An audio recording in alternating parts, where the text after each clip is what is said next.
Hola, hola mis amigos, ¿cómo estamos? Mis amigos, yo llevo ratísimo tratando de hacer este programa, pero entre una cosa y otra siempre ha aparecido algo nuevo y he dejado esto hasta el día de hoy. Y lo que vengo a contarles es algo sobre una persona que muchos de ustedes conocen, todo el mundo conoce, pero que hay detalles de la vida, de las sombras, de los colores grises, de los misterios alrededor de esta persona que muchos no conocen, que hay además historias que se han contado de diferentes maneras y sobre todo los jóvenes no están muy al tanto y yo quería venir a hablar sobre este tema. Y es básicamente sobre la vida de Fidel Ángel Castro Díaz Balar, que todo el mundo llama Fidel Castro Díaz Balar, pero se les olvida que el segundo nombre es Ángel, que es el nombre del padre de su padre, es decir, el nombre de su abuelo, el padre de Fidel Castro Ruz y de Raúl Castro Ruz. Así que ya tenemos para empezar que Fidel Castro Ruz le puso a su hijo, le puso su nombre y le puso también el nombre de su padre. Fidel Castro Díaz Balar nace en 1949 del primer matrimonio, el único matrimonio de Fidel Castro con Mirta Díaz Balar. A Fidel Castro Díaz Balar se le dio en llamar José Raúl Fernández, era el seudónimo que tuvo siempre, para protegerlo del que se supiera que era hijo de Fidel Castro. Y dicen que fue por decreto de su padre, pero él en una entrevista dijo que no, que lo había escogido él porque él era un fanático de José Raúl Capablanca, el ajedrecista. El caso es que Fidel Castro Díaz Balar estudió en Rusia, un individuo con una trayectoria tremenda en cuanto a méritos educacionales. Se hizo doctor en ciencias físico-matemáticas y física nuclear. Hablaba 4 idiomas: español, ruso, inglés y francés. Dicen los que lo conocieron que era un individuo aplomado, juicioso, reflexivo, ecuánime. Por eso mucha gente nunca creyó la idea del suicidio. Ustedes saben que él se suicida en el 2018, justo un año y pico de la muerte de Fidel Castro en el 2016. Y nace esa teoría entre la élite de Cuba que lo suicidaron. Y bueno, es una teoría que corrió tal como que corrió cuando se suicidó Osvaldo Dorticós, el expresidente de Cuba, en el año 83, o Aide Santa María, que también se suicidó creo que en el año 80. Y Guillermo Cabrera Infantes lo comentó en su libro, un libro que él habla de la ideología del suicidio en Cuba.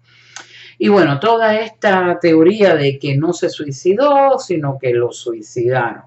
El caso es que se dijo, la prensa cubana lo tocó muy levemente, dieron la noticia de que había fallecido, que se había quitado la vida después de sufrir por mucho tiempo de depresión. Mucha gente que lo conoce dicen que no creen, por esto que acabo de decir, que hubiese sido un tipo deprimido. Sí, bastante privado. De hecho, nunca dio grandes cosas de las que hablar, como otros de los hermanos. Se sintió poco, lo vimos no hace tanto cuando comenzó los viajes a Cuba de los norteamericanos, en aquella foto con el tabaco, con la modelo Naomi Campbell y con Paris Hilton.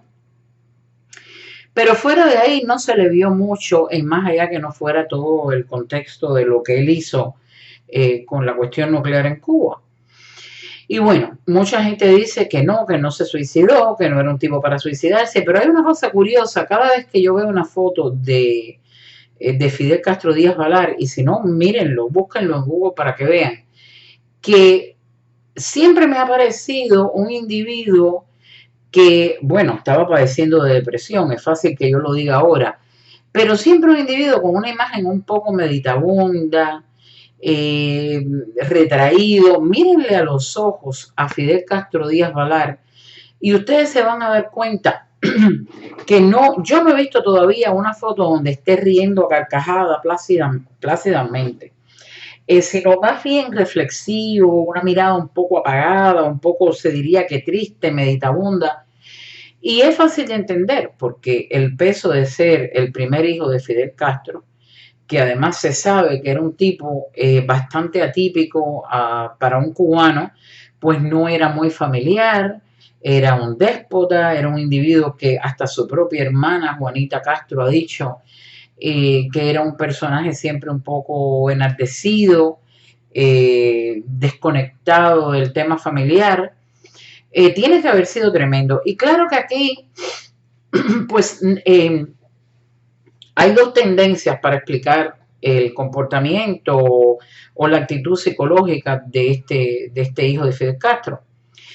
Y de hecho, creo que a par de años de la muerte de él, un hijo de Fidel Castro Díaz Valar, pues publicó en su Twitter que conmemoraba la muerte de su padre, qué sé yo, y tuvo un montón de respuestas, y de las respuestas que tuvo, gente diciéndole que bueno, que lo sentían porque era su padre, entendiendo que era su padre de alguna manera, y otros reclamándole porque el padre había sido un hijo pues con los privilegios de ser hijo de Fidel Castro, etcétera, etcétera.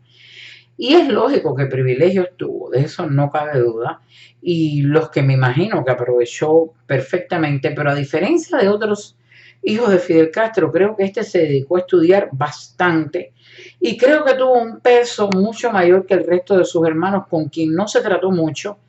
Se le vio pocas veces, se le vio cuando muere el padre en el 2016 en los funerales fúnebres de Fidel Castro, se ve con los hijos de Dalia. Pero no, siempre se ha dicho que se crió con los hijos de Raúl más como hermano de los hijos de Raúl que sus propios hermanos. Pero sí hubo toda una historia muy sombría, muy complicada, de una dinámica muy fragmentada de su historia familiar por su padre y su madre.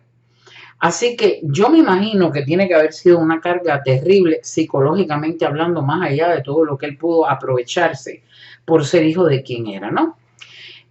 Cuando muere estaba casado con María Victoria Barreiro, que creo que es hija de un general cubano. Tenía o tiene 3 hijos, pero con una esposa anterior rusa que conoció durante su tiempo de estudio, porque él estudió toda su vida en la antigua Unión Soviética, y tiene 3 hijos con esta rusa que se llaman Mirta María Castro, Fidel Antonio y José Raúl. El Fidel Antonio creo que es algo de la UCI o algo así. El caso es que Fidel Castro Díaz Valar, el primogénito de Fidel Castro, se graduó en la Unión Soviética, se va a estudiar a la Unión Soviética en el año 68 aproximadamente, y se graduó en el año 78 y regresa a Cuba y comienza a dirigir la Comisión Cubana de Energía Atómica y a supervisar la creación de aquel centro de investigación nuclear que fue Juraguá, la planta de Juraguá. Y ahí estuvo desde el año 80 hasta el año 92, estuvo dirigiendo este programa nuclear de Juraguá. Pero en el año 92 su propio padre, el gran déspota, pues lo destituye.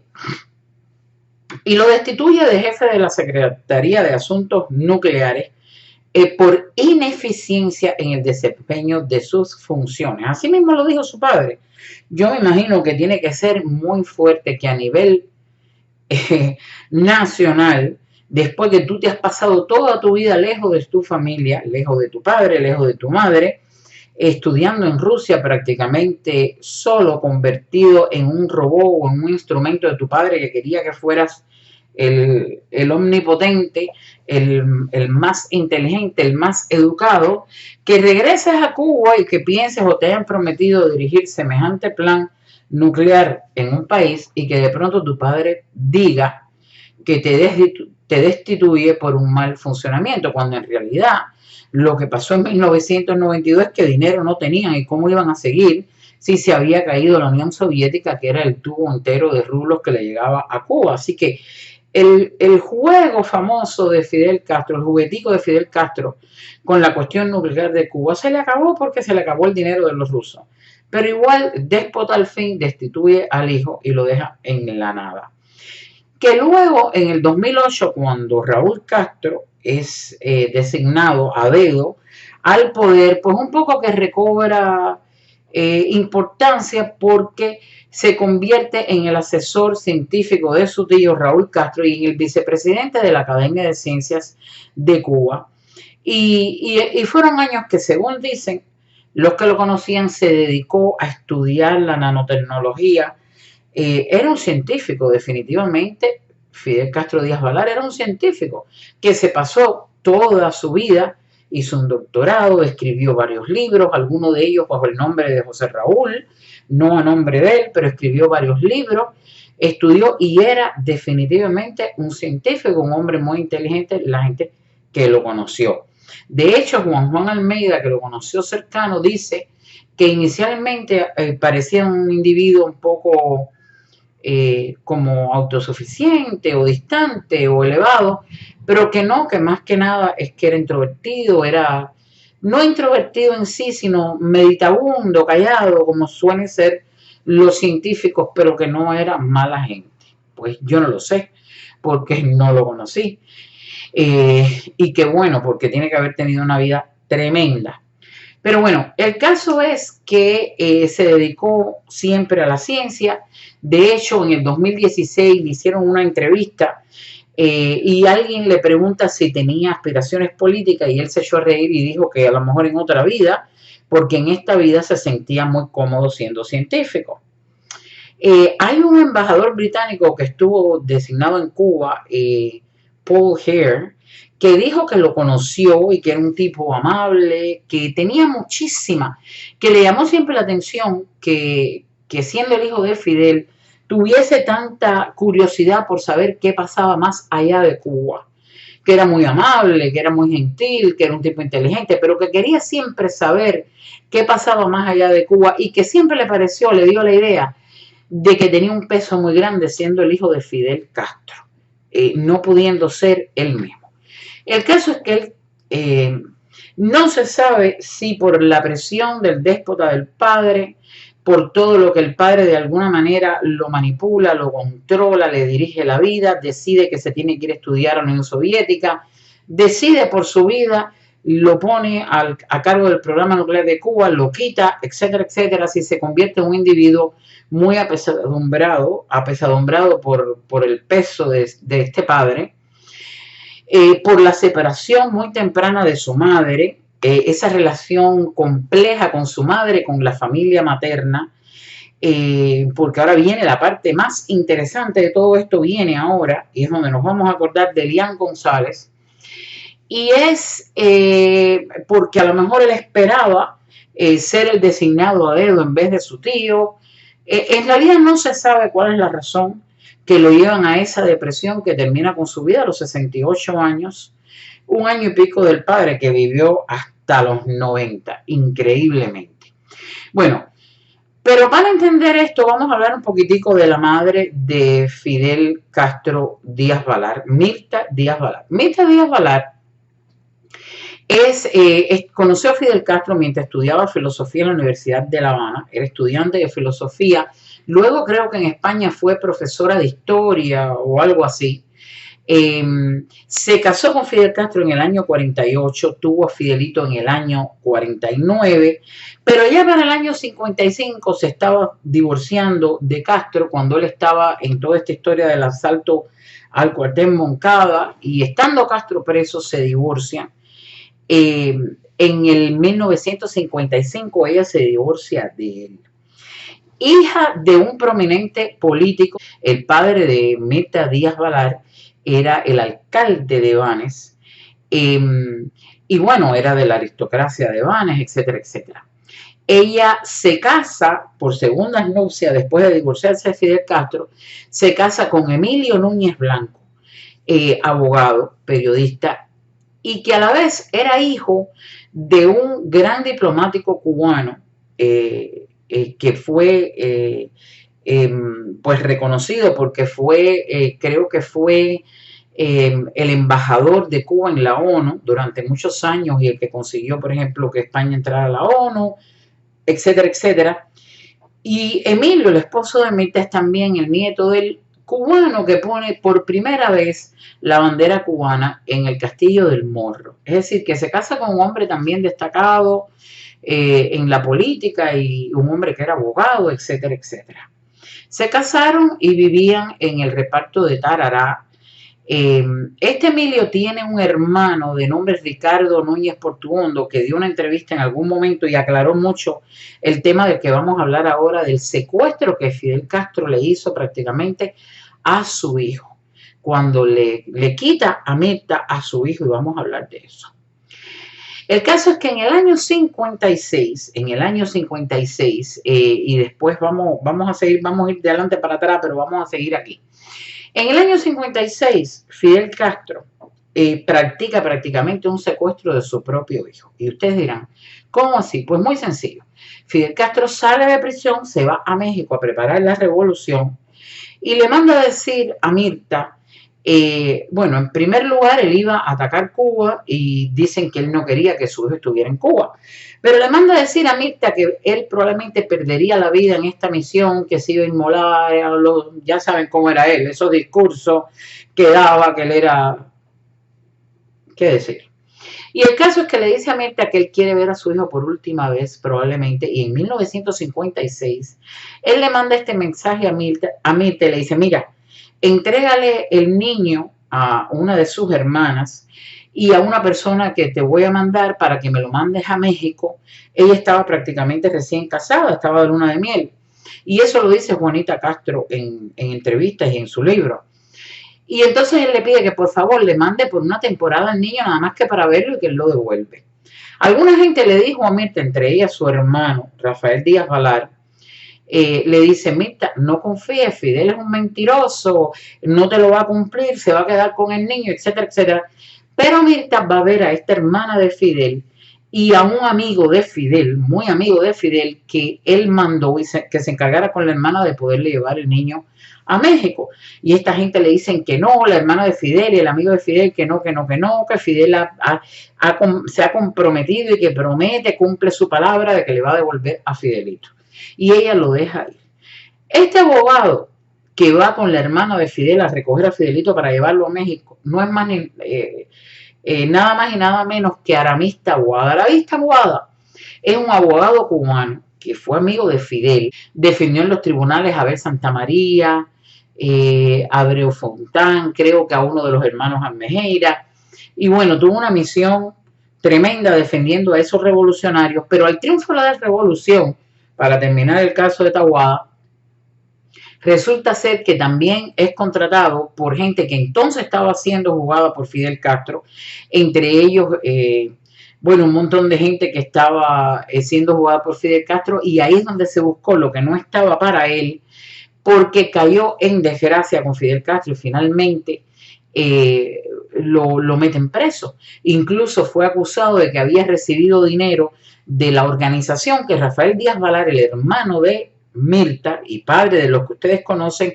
que han sido legisladores en los Estados Unidos, Rafael Díaz Valar, el hermano de Mirta, que siempre se fue de Cuba y vivió siempre entre Miami y España, junto con su otro hermano Waldo, pues fundó una organización justo al llegar al exilio que se llamó La Rosa Blanca, que de hecho hoy creo que en la Universidad de FAIU hay un instituto que se llama así, el de La Rosa Blanca, que fue una organización anticastrista completamente para luchar por la libertad de Cuba, porque Rafael Díaz Valar no soportaba a su excuñado Fidel Castro.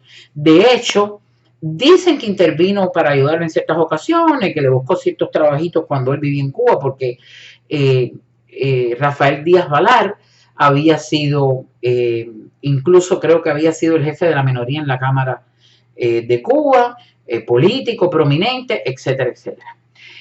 Y el caso es que este abogado cae en desgracia cuando empieza a defender a personas que estaban siendo juzgadas por Fidel Castro y finalmente muere en la cárcel de Guanajay en los años 80, creo que en los años 80. Así que Fidel lo utilizó como a tanta gente, le sirvió para que defendiera revolucionarios y después lo metió preso y el hombre murió en prisión. Pero esa es la historia de las cosas que ha hecho Fidel Castro.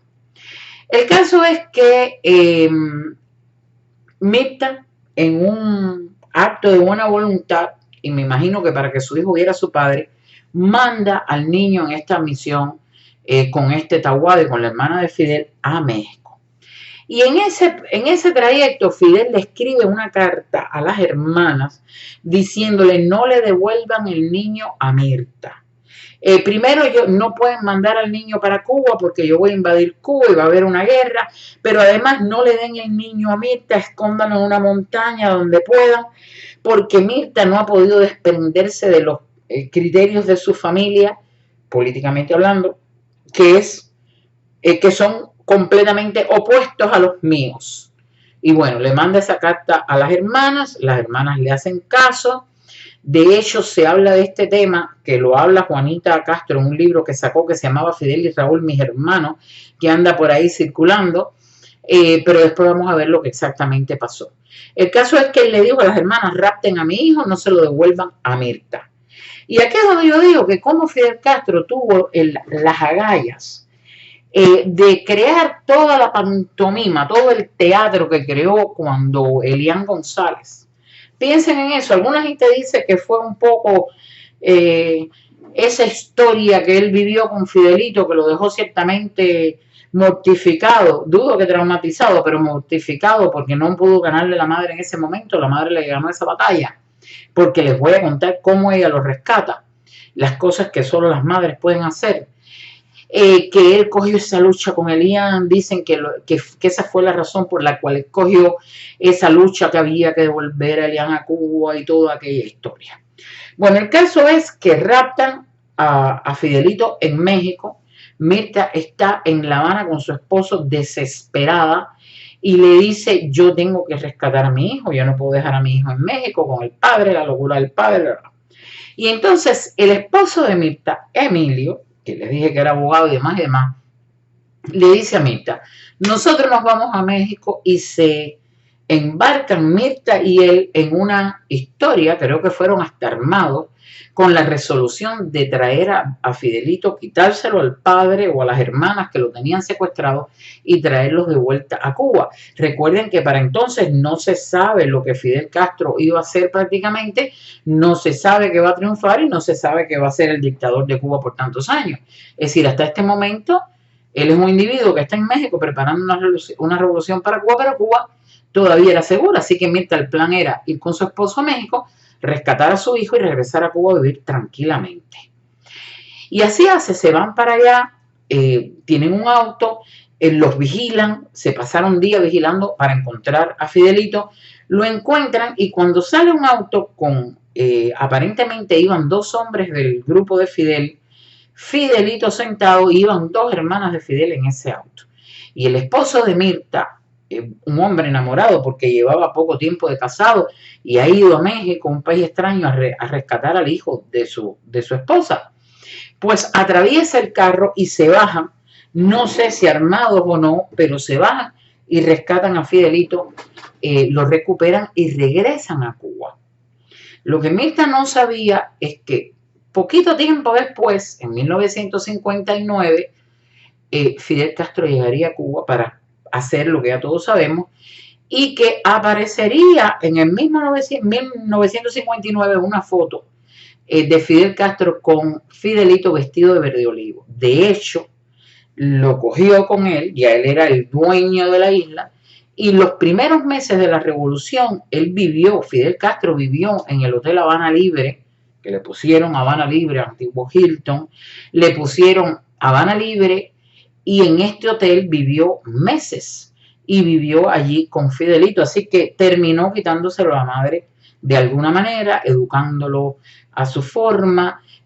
Un hombre tan fuerte, tan de mano hierro, que ya sabemos que era Fidel Castro y déspota, pues no iba a permitir que ella le robara el futuro de cómo él quería criar a su hijo. Y efectivamente en el año 68 lo manda a estudiar a Rusia, Momento hasta en el que Mirta Díaz Balar y su esposo Emilio, fíjense cuántos años después, se han tenido que disparar la revolución muy calladitos, muy tranquilitos, aunque dice el hermano de Emilio que Emilio ayudó a muchísima gente a entrar en embajadas, a irse de Cuba, etcétera, etcétera. Pero Mirta muy tranquila tratando de poder ver a su hijo. De pronto, el padre de su hijo se ha convertido en el déspota mayor, en el dueño de la isla, y ella, ¿qué tiene que hacer? Pues quedarse muy tranquilita para no perder a su hijo definitivamente. En el año 68, Fidel decide, a huevos, como decimos en buen cubano, mandar a su hijo a Rusia. Imagínense esto para una madre católica, una mujer que venía de una familia de alguna manera republicana, en el sentido de que creía en la política de la república cuando Cuba era libre, cuando los presidentes eran electos, verse de pronto con un hijo estudiando en la Unión Soviética. Entonces lo que mejor se le ocurrió fue tratar de salir de Cuba detrás de su hijo, pero para España, porque de alguna manera desde España estaría un poco más cerca. Y dicen que todos estos años de la adolescencia Fidelito, en que él estuvo hasta el año 78, fíjense cuántos años estuvo fuera de Cuba estudiando, casi 10 años, pues ella viajaba a la Unión Soviética para poder ver a su hijo y que a la misma vez, en estos finales de los 70 y los 80, Fidelito también viajó muchas veces a Madrid a ver a su madre, lo cual era prácticamente imposible para ningún cubano. Lo pudo hacer porque era el hijo de Fidel Castro y porque me imagino que como Mirta trató de portarse bien, pues Fidel le dejó la migaja de que su hijo pudiera viajar. Y claro, podía viajar. Era el hijo de, ya ustedes saben quién. Y viajar, ir y venir a España a ver a su madre y su madre ir a Rusia a verlo. De hecho, hay alguien por ahí que dice que una vez encontró a Fidelito en la residencia del embajador cubano en España y que se sabía que Fidelito estaba en España solamente para encontrarse con su madre. El caso es que así ha vivido esta mujer todos esos años para poder ver a su hijo. Dicen que ella, bueno, pues en España tenía dos hermanos, tenía a Rafael Díaz Balar, que intermitentemente iba y venía de Miami a España, y al hermano Waldo, que era un pintor, y que muchas veces, que sufrió muchísimo, gente que la conoce, que han hablado, porque ella nunca habló, nunca. De hecho, a la muerte de Fidel Castro, Carlos Alberto Montaner le invita a que escriba sus memorias ahora que ya, perdón, a la muerte de su hijo, a la hora que ya no la puede Fidel Castro manipular, a la muerte de su hijo, ni Raúl Castro, Fidel estaba muerto y Raúl en el poder, pero el hijo muerto, ella puede escribir su historia. Y bueno, ella nunca contestó a eso, también tiene los nietos, los hijos de Fidelito que están en Cuba. Pero el caso es que dicen que ella en España trató de esconder su identidad, que nadie sabía quién era. Se supo porque el esposo de ella en algún momento se lo dijo a un periodista español y fue como se supo que ella era la ex esposa de Fidel Castro, con la única que se casó. Tuvo 4 mujeres después y 8 hijos con ella: Nati Revuelta, la madre de Alina, Dalia Soto, la madre de los otros que ya sabemos, otra señora de apellido Laborde o algo así, pero en realidad tengo entendido que con la única que se casó fue con Mirta. Una boda burguesa, como le llamaría él, porque se casó por la iglesia, y curiosamente el único hijo que reconoció a la luz pública fue el hijo de ese matrimonio burgués, porque el resto de los hijos los vinimos a conocer prácticamente de grande, porque él creó todo ese secretismo sobre su vida, que vinimos a conocer a la señora que no se peina, Dalia, no hace tantos años, y a sus hijos también, porque antes no se sabía nada. Así que lo único que se sabía era lo que era de antes. Su parte burguesa, porque él era un burgués, haya dicho lo que haya dicho.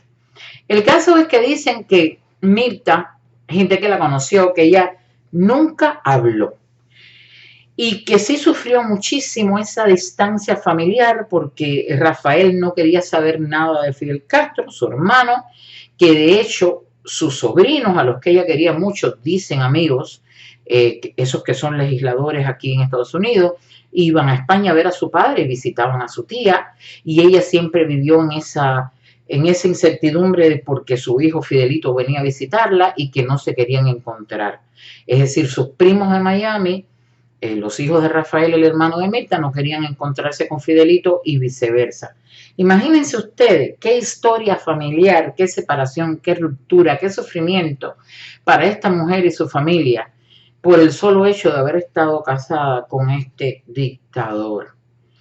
Y bueno, se dice que Rafael Díaz Valar no lo resistía y que me imagino que conoció a su sobrino, pero que no resistía al padre. Así que ella muy calladita toda la vida, muy privada, su hijo igual, Fidelito igual.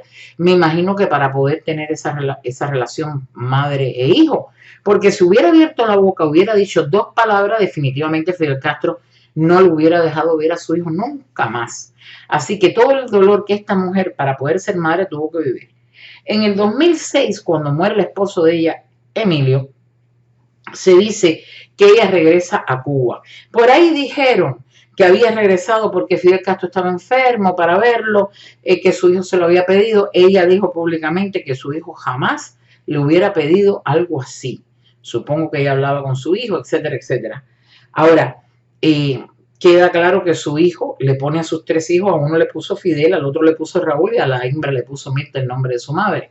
Así que este Fidel Castro Díaz Valar ha tenido que vivir entre los Castro y los Díaz Valar una historia tremenda.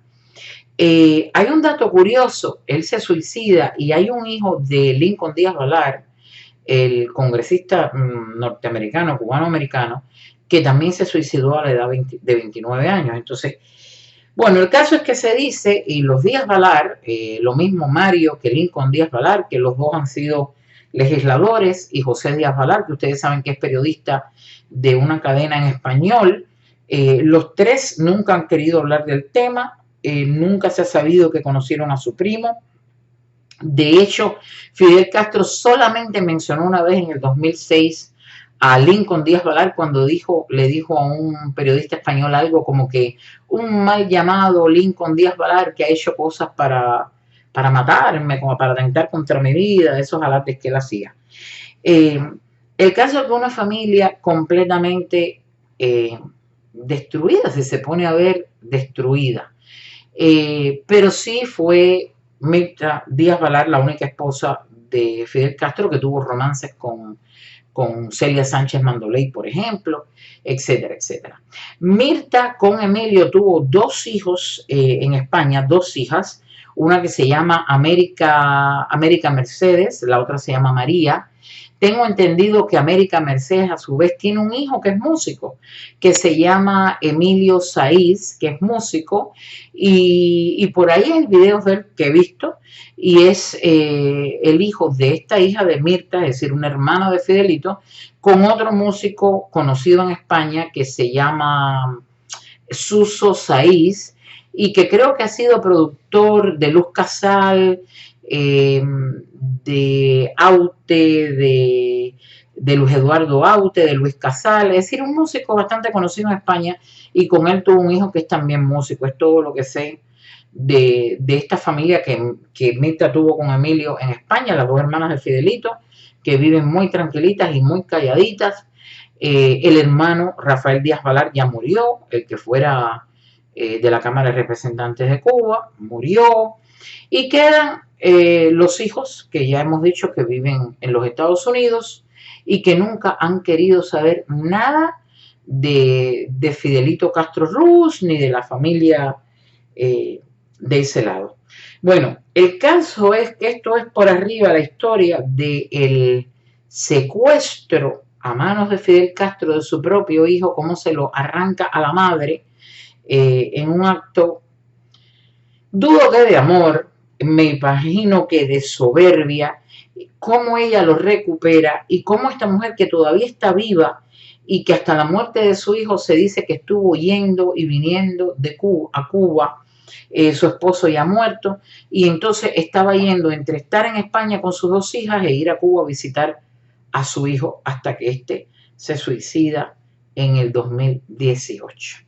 Y esta mujer se ha quedado sin su hijo después de una historia tan terrible, me imagino que haciéndose preguntas, tratando de explicarse ¿Por qué su hijo se suicidó?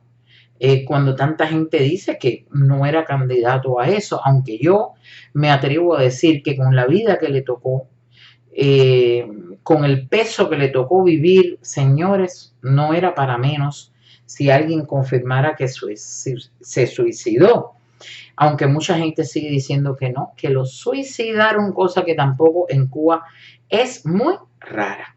El caso es que esa es la historia del hijo del déspota rabioso que nos ha tenido 60 años esta situación, pero también el de una mujer cubana que se casó con un individuo que no era nadie y terminó su vida desgraciada de alguna manera, o vamos a decir que le tocó una vida increíble, llena de vicisitudes para poder ser madre. Ha tenido que pagar con él silencio. Y ahora muere su hijo, pero tiene a los nietos, que dicho sea de paso, los 3 nietos de ella, hijos de Fidelito, han estudiado en España, hasta donde sé, con scholarships o dineros y becas de hasta 1.200 euros mensuales para vivir.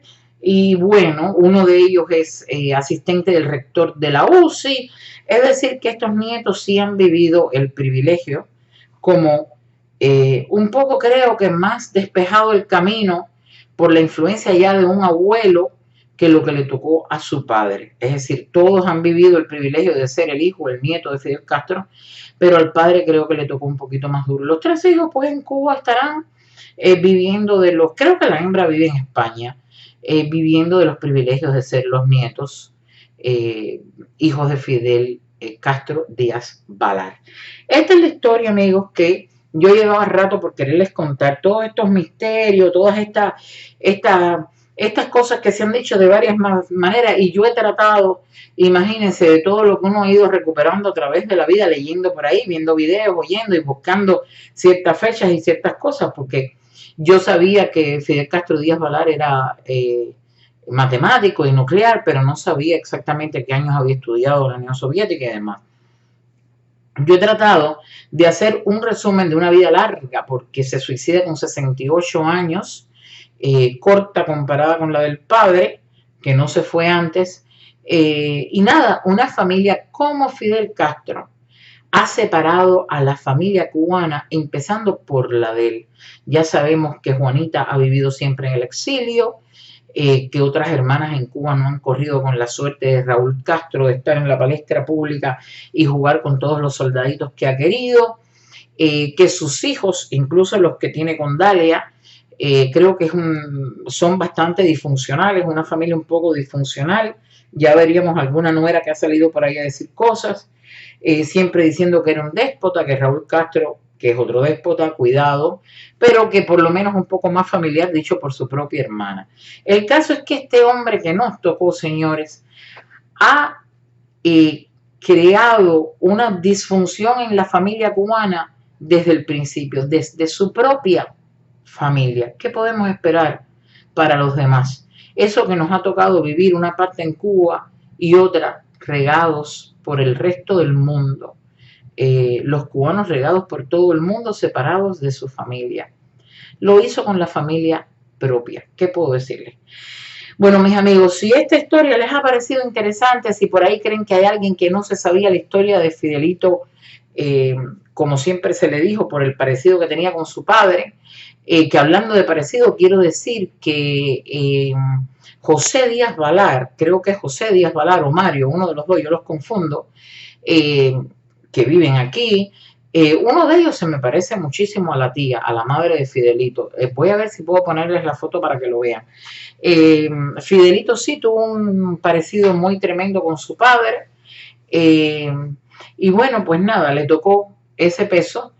Se aprovechó de la circunstancia, como es lógico, tuvo cosas que tantos cubanos no tuvieron, pero también creo que en el aspecto psicológico tiene que haber tenido un peso muy fuerte. Si esto creen que alguien no lo conoce, no lo sabe a medias, si he dicho algo que ustedes no sabían, pues ya saben lo que tenemos que hacer. Compartan, compartan, compartan, compartan, compartan.